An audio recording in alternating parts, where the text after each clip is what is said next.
students, welcome all of you to my channel MVIC Maths and Physics. Today in this lecture I will teach you exercise 7.10 of definite integral. So your first question is limit 0 to 1 x upon x square plus 1 x upon x square plus 1. यहाँ पर आप जो सीखेंगे method सीखेंगे प्रतिस्थापन विधि द्वारा definite integral कैसे होता है। जब हम किसी फंक्शन को प्रतिस्थापित करते हैं तो वहाँ पर टी मानते हैं और जब टी मानेंगे तो हमें क्या होगा, लिमिट चेंज करना पड़ेगा। बाकी मेथड पुराना ही है जो आप अभी तक करते चले आए हैं। जानते हैं इसको टी मानेंगे तो क्या आ जाएगा, 2x आ जाएगा। तो यहाँ पर 2x x square plus 1 equal to ये जो करें 2x dx equal to dt हो जाएगा। तो x dx equal to dt upon 2। तो ये तो आपका पुराना मेथड हो गया, 1/2 हो गया। यहाँ पर आ गया 1/, क्या t, यही तो आएगा ना इतना। अब करना क्या है, ये फंक्शन हमारा t में है। दो प्रकार से कर सकते हो, एक ये कि हम लिमिट को यहीं चेंज कर लें, t में कर लें, तो लास्ट में हमें क्या करना है, t का मान नहीं रखना पड़ेगा। और अगर आप इसको ऐसे इंटीग्रेट कर देते हो, बाद में x का मान रख लेते हो, आंसर वही आएगा। लेकिन गलत ये हो जाएगा कि फंक्शन आपका t में चल रहा है और आपने ये लिमिट किसकी रखा है, x की रखा है, इसलिए उसको लिमिट को चेंज कर लेना आवश्यक है। तो यहाँ पर आप 0 लिखोगे पहले x की वैल्यू, तो t इक्वल टू कितनी मिलेगी, 1 मिलेगी। फिर जब यहाँ पर 1 लिखोगे x की वैल्यू 2 मिलेगी। अब लिमिट चेंज हो गई, x की वैल्यू रखने की कोई जरूरत नहीं है। Now it is formula of log t, limit is 1 to 2 log 2 minus log 1. The value of log 1 is 0. 1/2 log 2 is your answer. यहाँ पर लिख देंगे आप log 1 इक्वल टू 0 होता है। हो गया। क्या मानोगे क्वेश्चन नंबर 2 में 0 to π/2 और ये है यहाँ पर root sine 5 into cos to the power 5। ये है आपका क्वेश्चन। बताइए इसमें क्या करोगे, किसको आप जो है टी मानोगे, पता है साइन को मानोगे तो यहाँ पर cos टू द पावर 5 भी है, केवल cos तो नहीं है, इसलिए इम्पोर्टेंट है।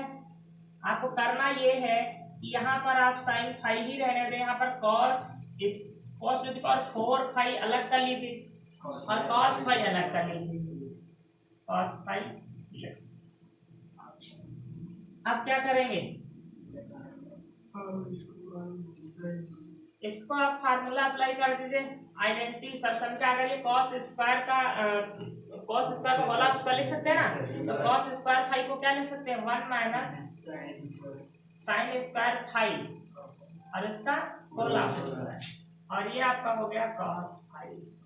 अब आप t मानेंगे, अब आप मानेंगे sine 5 equal to t। Let sine 5 equal to t, sine 5 को डिफरेंशिएट करोगे आ जाएगा cos 5 dx equal to dt। ये यहाँ पर d5 ही लिखा होगा, x नहीं होगा, d5, हाँ d5, और इसको 5 के रिस्पेक्ट में यहाँ पर करना, ये आ जाएगा d5 इक्वल टू dt।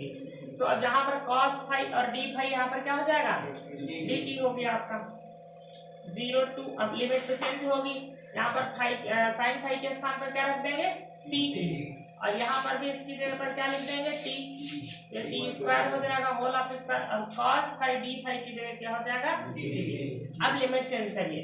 जब यहाँ लिखोगे 0 साइन 0, तो साइन 0 का मान क्या होता है, 0। जब यहाँ लिखोगे 5 के स्थान पर π/2, क्योंकि ये लिमिट किसकी है, 5 की थी, ठीक है, x की नहीं है, 5 की है, तो क्या आ जाएगा 1। समझ पाए पूरा क्वेश्चन।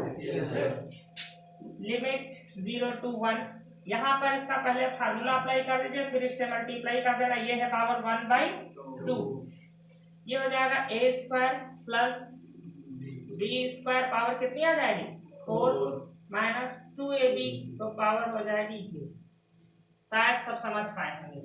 अब इससे मल्टीप्लाई कर दीजिए, यहाँ पर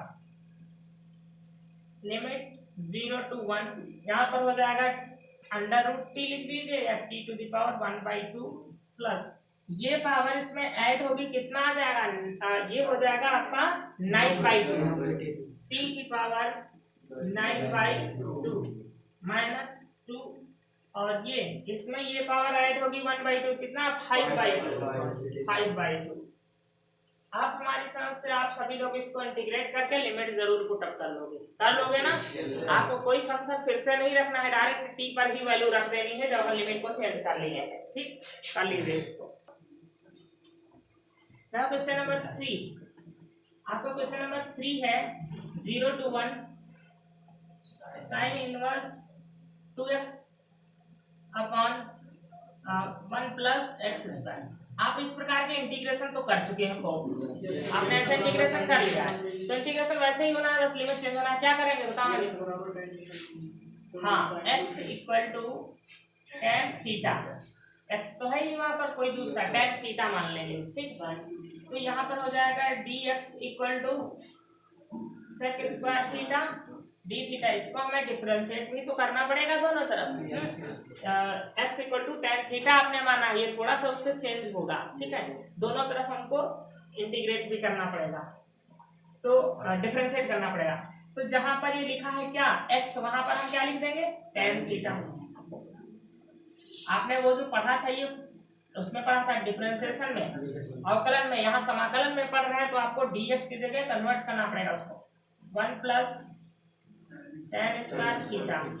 अब पूरा फलन आपका किसमें हो गया थीटा में, तो आपका dx नहीं रहना चाहिए, dx की जगह क्या आना चाहिए थीटा में फंक्शन, तो dx की जगह क्या लिखेंगे ये पूरा लिखेंगे sec square theta d theta. अब लिमिट कन्वर्ट करोगे तो फिर x की वैल्यू 0 लिखोगे, तो आपको देखना है कि यहाँ पर जैसे आपने लिखा है 0 बराबर tan थीटा, तो ये tan के कितने अंश पर होती है 0 पर, समझ पाए। अब थीटा की वैल्यू क्या आ गई 0, फिर 1, यहाँ पर क्या लिखोगे 1 x के स्थान पर, तो 1 कितने पर होता है π/4 पर, तो यहाँ पर हो जाएगा π/4। समझ पाए क्या, ये है 0 to π/4 sine inverse. Now it is formula of 2 theta sec square theta theta. ये फार्मूला आपका क्या होगा 2 थीटा बचेगा केवल, साइन इनवर्स साइन थीटा बराबर थीटा, तो 2 आगे आ गया theta sec square theta d theta, limit हो गई 0 to π/4। अब इसको इंटीग्रेट करोगे, इंटीग्रेशन बाय पार्ट्स, ये क्या हो जाएगा f2 हो जाएगा और ये हो जाएगा f1 हो जाएगा। ठीक हो जाएगा पूरा क्वेश्चन। सेक स्क्वायर को हमको जो है इंटीग्रेट करेंगे। अब आप चेंज कुछ भी नहीं करोगे, आप थीटा में ही वैल्यू रख दोगे डायरेक्ट। हाँ बताइए क्या लिख लें यहाँ tan इनवर्स, जैसे थीटा की वैल्यू बता रहे हैं नहीं, अब थीटा में लिमिट थीटा में आ चुकी है तो थीटा में ही इंटीग्रेट कर दीजिए, आपको कुछ नहीं करना है, समझे। आपको फिर से थीटा की वैल्यू नहीं रखना है डेफिनेट इंटीग्रल में, क्योंकि हम लिमिट कन्वर्ट कर चुके हैं यहाँ पर।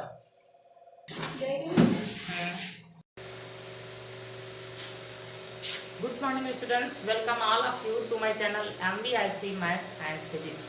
Today in this lecture I will teach you exercise 7.10 and your first question is question number 4.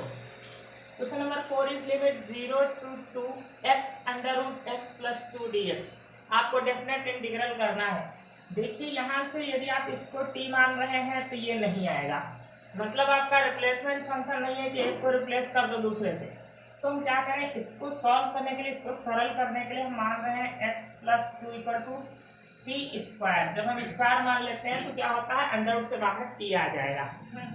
तो अब यहाँ से इसको डिफरेंशिएट करने पर क्या आएगा dx इक्वल टू क्या आएगा 2t एंड dt। इधर x के सापेक्ष डिफरेंशिएट करके dx लिख देते हैं, उधर t के सापेक्ष करते हैं। अब यहाँ पर आप क्या करेंगे, लिमिट का चेंज करेंगे। पहले तो ये जहाँ पर लिखा है x plus t x plus 2, यहाँ पर हम क्या लिख दें t स्क्वायर, और जहां पर dx लिखा है यहाँ पर हम ये लिख दें 2t dt। अब ये x बच गया है तो इस x की जगह यहाँ से x का मान निकालेंगे, क्या निकलेगा t स्क्वायर माइनस 2।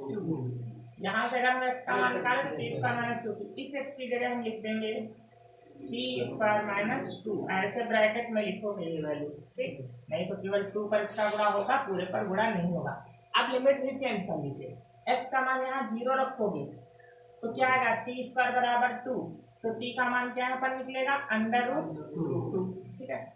अगर यहाँ पर x का मान 2 रख रहे हो तो यहाँ पर कितना हो जाएगा 4, उसकी वैल्यू क्या आ जाएगी 2 आ जाएगी। समझ पाए, पहले अंडर रूट 2 आएगी, उसके बाद में 2 आ जाएगी, under root 2 and 2, t square minus 2।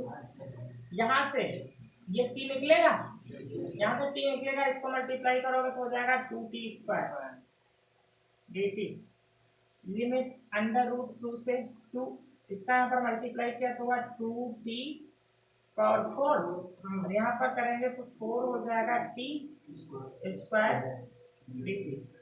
यहाँ पर देख लीजिए, इसको हम अगर इंटीग्रेट कर रहे हैं तो क्या आ रहा है, ये यहाँ पर पावर कितनी हो जाएगी 5, ये 2 ही रहेगा, 2 t to the power 5 upon 5 minus 4,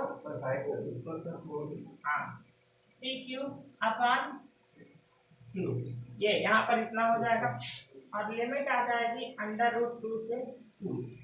अब आपको जो कांस्टेंट है उनको बाहर कर लो, चाहे और डायरेक्ट भी रख सकते हो, अलग अलग हम करे दे रहे हैं। 2/5 इसको अलग कर लिया, यहाँ पर t की पावर 5 पर लिमिट लगा दिया हमने अंडर रूट 2 से पावर 2, माइनस यहाँ पर 4/3 मैंने ऐसे कर लिया टी क्यूब, और लिमिट लगा दिया रूट 2 से 2/5। देखिए पहले यहाँ पर 2 रखोगे कितना आएगा, 5 टाइम्स मल्टीप्लाई करोगे कितना आ जाएगा 32 आ जाएगा शायद, 32 माइनस यहाँ पर जब t रखोगे अंडर रूट 2 रखोगे तो जब 4 टाइम्स मल्टीप्लाई करोगे 4 आ जाएगा, तो आ जाएगा 4 रूट 2। क्या समझ पाए, 4 टाइम्स मल्टीप्लाई करोगे 4 आ जाएगा, और अंडर रूट 2 एक और बच जाएगा 4/3। यहाँ पर रखोगे इसकी वैल्यू तो 8 आ जाएगा, माइनस यहाँ पर रखोगे तो 2 रूट 2 आ जाएगा। यहाँ से 4 कॉमन ले लीजिए, इसमें से 4 कॉमन हुआ तो यहाँ हो जाएगा 8, यहाँ पर हो गया कितना 8 माइनस अंडर रूट 2, माइनस यहाँ से 2 कॉमन ले लो, 2/3 नहीं 2 कॉमन लेके 8/3, यहाँ पर बचेगा 4 माइनस अंडर रूट 2। सॉल्व करना हो तो और सॉल्व कर सकते हो, चाहे ऐसे वालों भी सॉल्व किया जा सकता है। देखो इसको यहाँ पर अगर हम मल्टीप्लाई किए होते, आप ऐसा ना करिए, आप क्या करिए अंदर मल्टीप्लाई ही कर दीजिए अगर और सॉल्व करना चाह रहे हैं, कॉमन ना लीजिए। इसको यहाँ पर करेंगे तो कितना हो जाएगा 64/5, यहाँ करेंगे तो 8/5 रूट 2, इसको भी यहाँ पर करेंगे 32/3, और प्लस का हो जाएगा यहाँ पर कितना 8/3 रूट 2। अब आप इसको अलग सॉल्व कर लीजिए, इसको अलग सॉल्व कर लीजिए, आपका आंसर आ जाएगा। समझ पाए, आंसर मैच करेगा बिल्कुल, डेफिनेट इंटीग्रल में आपका आंसर कांस्टेंट होता है।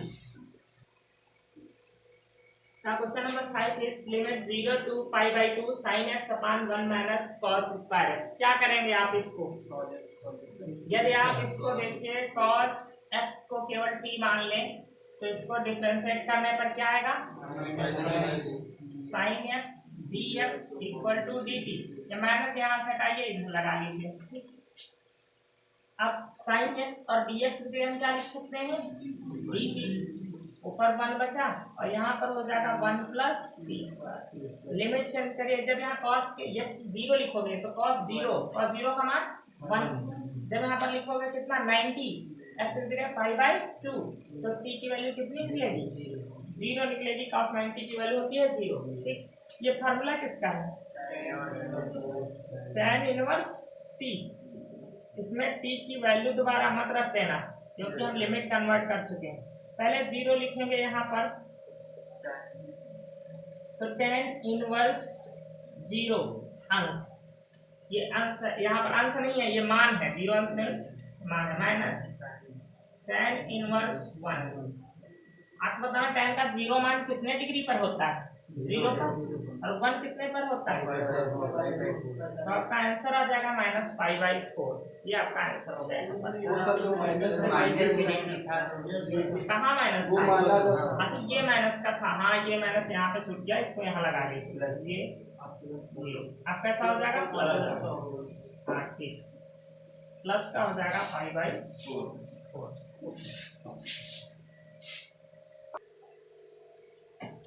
Now question number 6। Question number 6 is limit 0 से 2, लिमिट है 0 से 2, फंक्शन है आपका dx upon x +4 minus x square, +4 minus x square dx। यहाँ भी इसका होल स्क्वायर बनाना है आपको। तो अब क्या करेंगे, देखिए पहले तो माइनस बाहर ले लीजिए, यहाँ पर अंडर रूट नहीं लगा तो माइनस आगे आ जाएगा यहाँ पर। ये कैसा हो जाएगा, पॉजिटिव हो जाएगा, ये माइनस का हो जाएगा और ये भी माइनस का हो जाएगा। अब आपको पूर्वक बनाना है क्या, हाँ 4 -4। अब क्या करोगे, यहाँ पर इसको जो है यहाँ पर 1 है, 1 का आधा करोगे 1/2 हो जाएगा, फिर इसका स्क्वायर करोगे 1/4 हो जाएगा। तो यही जोड़ लीजिए 1/4 और 1/4 घटा दीजिए, dx 2 बार हो गया। यहाँ पर x² माइनस एक्स प्लस कर लीजिए 1/4 माइनस कर लीजिए 1/4 और ये हो गया आपका -4। फर्स्ट टाइम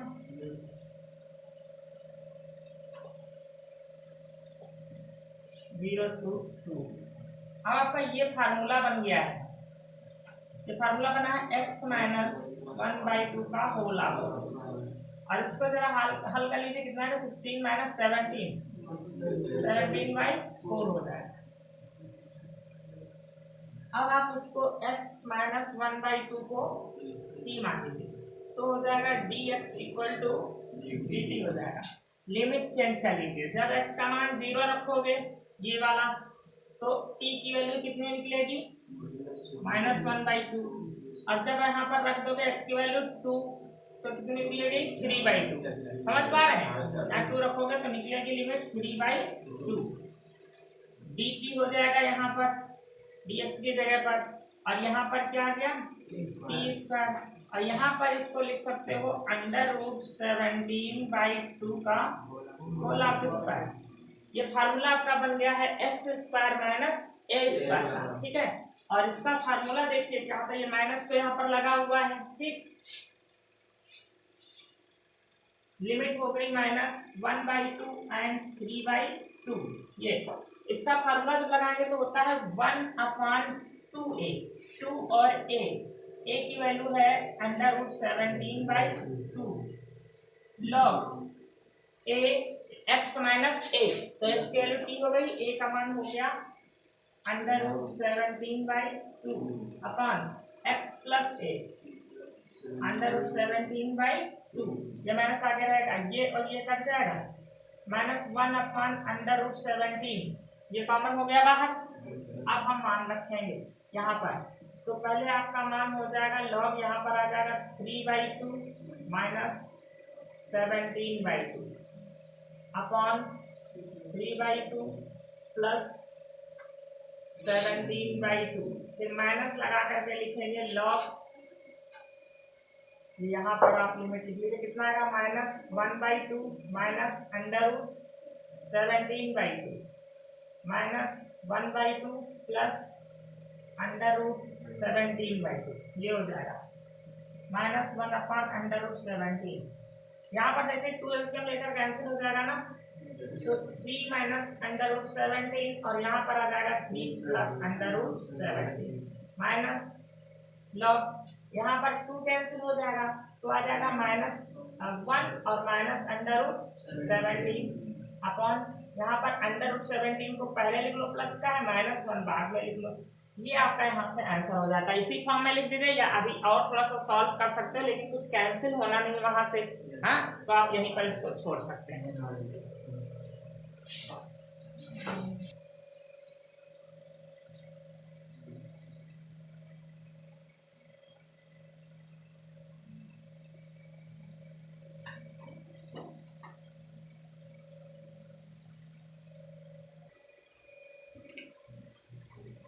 ना क्वेश्चन नंबर 8, 7 आप लोग कर लेंगे, सिंपल है, कोड वर्क बना के करें।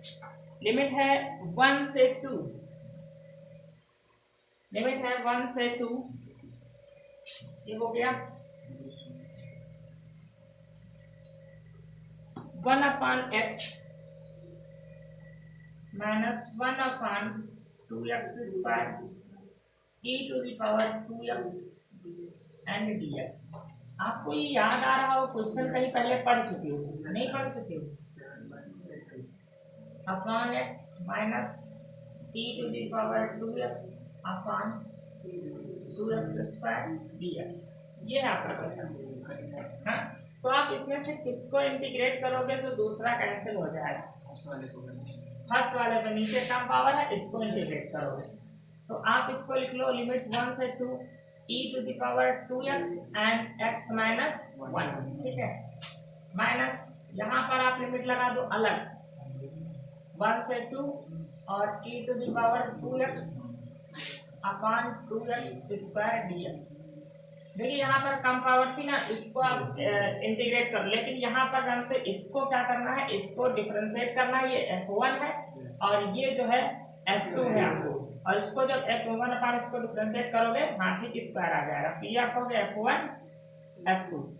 तो f1 integration of f2 e to the power 2x dx minus d by dx of f1 अर्थात x to the power minus 1 and integration of f2 2x dx और ये हो जाएगा होल ऑफ dx। ये अभी पहला फंक्शन पूरा integrate का पहला ये जो स्टेप है। दूसरा वाला ऐसे लिख लेंगे माइनस 1 से 2 e to the power 2x upon 2x² dx। Limit आप यहाँ ना लगाएं लेकिन यहाँ जरूर लगा दीजिए। ये हो जाएगा 1/x और e to the power 2x का समाकलन क्या होता है, e की पावर 2x अपॉन 2, और ये वाला x भी तो अपान में आ जाएगा और 1 लगी है माइनस 1 से 2, और यहाँ पर इसका जब समाकलन करोगे -1 का देखो माइनस पावर आ जाएगी और यहाँ पर माइनस का 2 हो जाएगा अर्थात अपान में आकर के x² हो जाएगा। क्या समझ है? x पावर माइनस e की पावर 2x का समाकलन करोगे क्या होगा 2x अपॉन 2। तो ये आपका पूरा स्टेप यहाँ से हो गया dx माइनस 1 से 2 e की पावर 2x² dx। ये माइनस यहाँ मल्टीप्लाई होगा तो ये प्लस का हो जाएगा, ये माइनस का होगा, ये दोनों स्टेप क्या हो जाएंगे कैंसिल हो जाएंगे। e की पावर 2x यहाँ पर लिमिट नहीं रखा मैंने, लिमिट रखना है यहाँ पर 1 से 2 अपॉन 2x, यहाँ पर लिमिट हो जाएगी 1 से 2, ये प्लस का हो जाएगा लिमिट 1 से 2 e to the power 2x upon 2x², और ये माइनस का हो गया लिमिट 1 से 2 e to the power 2x upon 2x² dx। ये दोनों स्टेप कैंसिल हो जाएंगे और ये स्टेप बचा है, इसके हम लिमिट रख दे रहे हैं। यहाँ पर देखिए एक साइन आपको चाहिए इम्प्लाइज दैट लगा करके आए या फिर या लिखते हैं, इसको हिंदी में क्या लिखते चले या, ये स्टेप या फिर या हिंदी में देखोगे या लिखा होता है या इम्प्लाइज दैट चिन्ह लगा होता है। हाँ, इसमें लिमिट रख दीजिए। तो पहले हम यहाँ पर 2 रखेंगे तो e to the power 4 upon यहाँ पर भी 2 रखोगे तो क्या आ जाएगा 4 आ जाएगा, minus e to the power यहाँ पर 1 रखोगे तो e² आ जाएगा, यहाँ पर 4 आ नहीं पावर ना, अपॉन यहाँ पर भी 1 रखोगे तो 2 आ जाएगा। अब इसमें से कॉमन ले लो 1/4 तो यहाँ पर आ जाएगा e to the power 4 minus 2e²। ये हो जाएगा, चाहो तो e² भी कॉमन ले लो, बस यही आंसर आपका हो जाएगा। ठीक, ऐसे रख दीजिए।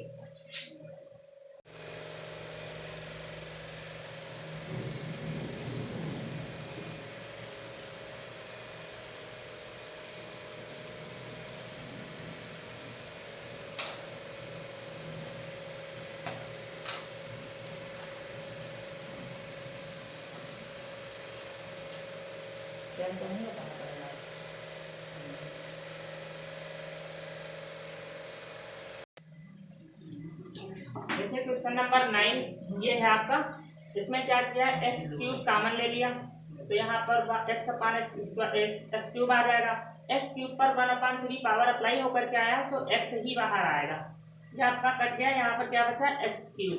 अब इस पूरे स्टेप को मैंने t मान लिया है, लिमिट चेंज करोगे 1/3 यहाँ पर पुटअप करोगे तो t = 8 आ जाएगा, जब ये 1 यहाँ पुटअप करोगे तो t इक्वल टू आ जाएगा 0, ठीक है। और इसको डिफरेंशिएट करने पर आ रहा है 1/x³ dx equal to dt/-2। तो यहाँ पर 1/x³ dx जो है 1/x³ dx इसके लिए होगा -1/2 और dt। और यहाँ पर आपने t माना है तो t रखकर 1/t, इसको इंटीग्रेट किए ये आ गया, ठीक है। ये अपान में आएगा 4/3, तो यहाँ लिख लेंगे 3/4, ये होगा माइनस का 3/8। अब लिमिट पुटअप कर देंगे, आंसर आ जाएगा 6। देखिए क्वेश्चन नंबर 10 आपको दिया है fx इक्वल टू ये दिया f' फाइंड करना। तो f' क्या होता है? First derivative. तो आपको पहले तो इसको सॉल्व कर लीजिए, फिर जो आएगा उसको एक बार डिफरेंशिएट कर दीजिएगा, आपका f' निकल आएगा, ठीक। तो इसको आप कैसे करेंगे? ट्रिग्नोमेट्रिकल फंक्शन है, ये अलजेब्राइक फंक्शन है। किसको फर्स्ट फंक्शन मानेंगे? ILAT, ये पहले t बाद में, तो ये हो जाएगा फर्स्ट फंक्शन, ये हो जाएगा सेकंड फंक्शन। कर दीजिए इसको, तो आ जाएगा t integration of sin t dt, limit है 0 to x और minus d/dt of t and integration of sin t dt whole of t। यहाँ पर लिमिट लगा लीजिए 0 to x। sin t का इंटीग्रेशन क्या होगा? माइनस cos t, और पूरे पर लिमिट लगेगी 0 to x minus 0 to x। t का अवकलन करेंगे, t के साथ 1 हो जाएगा, और sin t का समाकलन करेगा माइनस का cos t dt। यहाँ पर पहले x रख देंगे तो क्या आ जाएगा? माइनस x cos x, फिर माइनस यहाँ भी माइनस फंक्शन में होगा तो प्लस हो जाएगा ना, और t के स्थान पर 0 लिखोगे तो पूरा फलन क्या हो जाएगा? 0 हो जाएगा। माइनस ये प्लस का cos t आ गया, cos t का क्या होता है समाकलन? sin t हो जाएगा 0 to x। ये आपका आ गया माइनस x cos x और प्लस पहले यहाँ पर क्या लिखोगे? x, तो sin x हो जाएगा, फिर माइनस लगा के sin 0 लिखोगे, उसकी वैल्यू 0 होती है, ठीक। तो आपने यहाँ पर प्राप्त कर लिया fx। अब आपको निकालना है f'(x), तो इसको डिफरेंशिएट कर दीजिए। f'(x) इक्वल टू क्या हो जाएगा आपका? यहाँ पर फार्मूला लगाओगे f1 d/dx of f2 plus f2 d/dx of f1 plus d/dx of sin x। तो ये आ जाएगा आपका cos x का क्या होता है अवकलन? Minus sin x plus cos x as it is रहेगा, और इसका 1 हो जाएगा, और यहाँ पर sin का क्या हो जाएगा? cos x। तो आपका आ रहा प्लस, देखो x sin x, समझ पाए। और यहाँ से इसका मल्टीप्लाई करोगे तो माइनस का हो जाएगा cos x, और प्लस का ये है cos, ये कैंसिल होकर के आपका आ जाएगा x और sin x, ठीक है। तो ये हो गया आपका मेथड जो आप शायद समझ पाए होंगे, क्यों? और आपको शॉर्टकट मेथड बता देंगे, समझ गए। अब देखिए ऑब्जेक्ट में आप कैसे करोगे।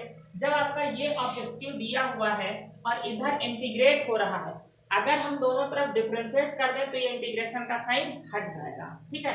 यदि हम दोनों तरफ डिफरेंशिएट कर देंगे, इसका मतलब है यहाँ से ये तुरंत हट जाएगा। अगर ये f'(x) निकालोगे तो ये इंटीग्रेशन का साइन यहाँ से हट जाएगा, t sin t, ठीक है। t sin t, अगर यहाँ पर हम t मान लिए, ऐसे यहाँ पर हम t मान लेते हैं, लिमिट मान लीजिए नहीं है, इसको हमने मान लिया ft, ठीक। तो ये जैसे यहाँ से हटाओगे, समाकलन हटाने से इधर क्या हो जाएगा? उसका अवकलन हो जाएगा उल्टा, तो इधर अवकलन हो गया ft इक्वल टू ये आ गया। अब f' निकालना है x, तो यहाँ पर भी x आ जाएगा, यहाँ पर भी x आ जाएगा, यही आंसर हो जाएगा, ठीक। ऑब्जेक्ट वैसे करोगे और सॉल्यूशन आपको ऐसे करना होगा अगर सॉल्व करना है, ठीक है। तो क्या ऑब्जेक्ट है तो शॉर्ट में